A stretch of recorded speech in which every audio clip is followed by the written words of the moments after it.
Alors, je m'appelle Violaine Tribolet. Je suis ingénieure d'études en biologie et je travaille à l'Institut de génomique fonctionnelle de Lyon dans l'équipe dirigée par Jean-Marc Vanacker qui s'intitule Physiopathologie des récepteurs nucléaires orphelins.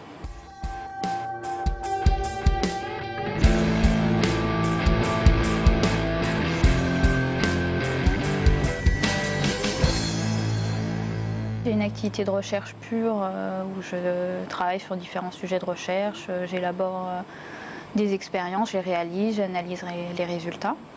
J'ai également une activité de développement de techniques où je me forme à des nouvelles techniques, je les mets au point et je les développe au sein de mon équipe de recherche.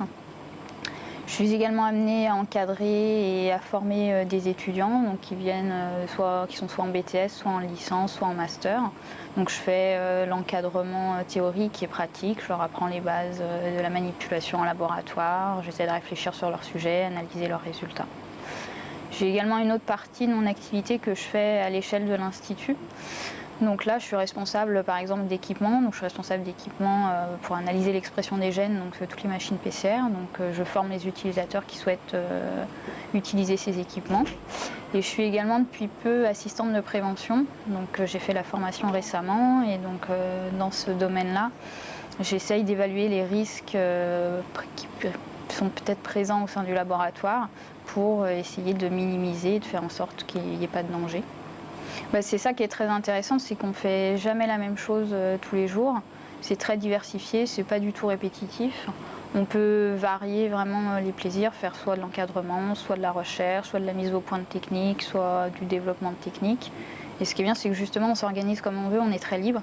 Donc du coup, quand certains côtés peuvent être un petit peu lassants, parce que la recherche, ça marche pas toujours du premier coup malheureusement, et que quand certains aspects ont plus de mal à fonctionner, que ça demande plus de mise au point que prévu, on peut justement se diriger sur une autre partie de notre métier pour revenir plus tard. En tout cas, dans mon contexte, il n'y a pas du tout de notion de hiérarchie qui est imposée. On discute autant avec des chercheurs qu'avec des étudiants, qu'avec des ingénieurs ou des assistants ingénieurs. Il n'y a pas du tout de hiérarchie en fonction du niveau d'études qu'on a. Et on est aussi très libre de faire un petit peu on organise nos journées, nos semaines comme on le souhaite, avec les contraintes que l'on a aussi.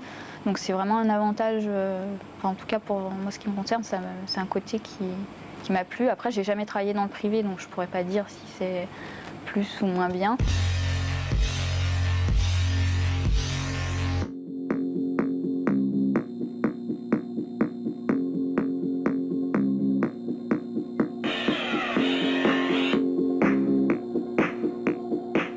Alors, j'ai commencé mes études par un diplôme d'études universitaires à l'université Claude Bernard à Ladois, à Lyon. J'ai poursuivi après par une année de spécialisation en biotechnologie. Donc cette année comprenait 5 mois d'enseignement théorique et 6 mois de stage. Donc c'est un stage que j'ai effectué dans une unité de recherche INSERM qui est sur le centre de recherche et de lutte contre le cancer à Lyon, au centre Lombera. C'est vraiment là où j'ai découvert le métier et c'est ce qui m'a plu, ce qui m'a dit que je voulais. C'est là-dessus que je me suis décidée à vraiment faire ce métier. Et donc après cette formation, j'ai souhaité continuer par 2 ans supplémentaires. Donc, j'ai effectué un diplôme de l'école pratique des hautes études ou diplôme EPHE. Et lui qui consiste à travailler 2 ans sur un sujet de recherche dans un laboratoire. Donc, j'ai effectué ce diplôme dans le même laboratoire précédemment, au centre Lombera. Donc j'ai travaillé 2 ans sur un sujet de recherche et j'ai validé ce diplôme par la rédaction d'un mémoire et une soutenance orale pour défendre les travaux que j'avais faits pendant ces 2 années. Et donc à la fin de ce diplôme, j'ai obtenu un bac+5. Et après, en fait, j'ai passé les concours CNRS pour rentrer dans la fonction publique. Et donc j'ai passé un concours d'ingénieur d'études, puisque j'avais un niveau bac+5.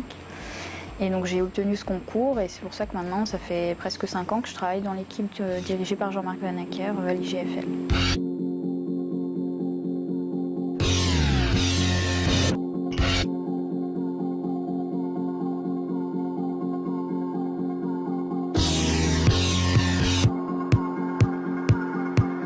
De la patience, ça marche pas toujours du premier coup. Il faut être autonome, il faut être organisé, il faut être rigoureux parce que ça demande d'être minutieux. Des fois, on fait des manipulations qui demandent d'être vraiment concentré longtemps avec des gestes précis. Donc minutieux, rigoureux, autonome. Il faut aimer le travail en équipe aussi, parce que moi je travaille pas sur une plateforme, j'ai la chance de travailler dans une équipe de recherche. Donc on est plusieurs sur différents sujets et on échange nos informations, on échange les données que l'on a et il faut aimer travailler en groupe aussi. Je pense qu'on ne fait pas ce métier si on n'est pas passionné. Donc on a des sujets de recherche, on a des idées, des hypothèses. Et donc on essaye de faire des expériences qui démontrent nos hypothèses. Donc ça ne marche pas toujours dans le sens dans lequel on avait pensé au départ, mais ça amène d'autres questions pour essayer de comprendre justement pourquoi ça marche comme ceci et pas comme cela. Et donc oui, je pense qu'il faut être passionné pour faire ce métier.